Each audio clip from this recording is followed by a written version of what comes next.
Le 24 février, Vladimir Poutine suscite la stupeur et l'effroi en annonçant lancer une opération spéciale en Ukraine afin, dit-il, de dénazifier le pays. 160 000 soldats russes, stationnés depuis des semaines à la frontière, attaquent sur plusieurs fronts. La plupart des villes ukrainiennes sont bombardées, dont la capitale Kiev.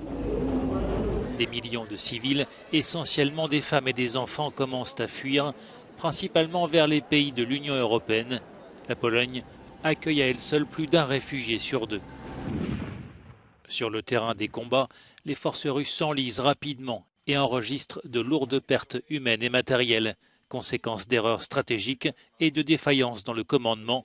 Moscou semble également avoir sous-estimé la résistance ukrainienne incarnée par Volodymyr Zelensky, le président du pays.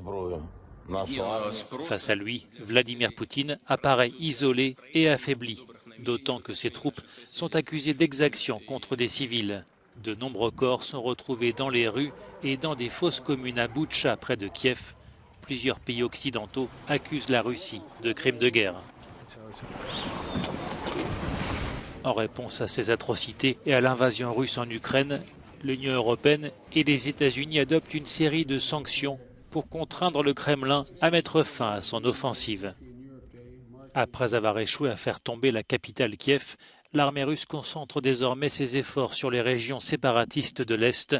100 jours après le début de la guerre, Moscou a déjà conquis 20% du territoire ukrainien et revendique une large bande de terre le long de la mer d'Azov et de la mer Noire. Bombardée sans relâche pendant des semaines, la ville de Mariupol a fini par tomber aux mains des Russes, qui essayent aujourd'hui de faire tomber la ville de Severodonetsk. La guerre en Ukraine pourrait durer encore longtemps.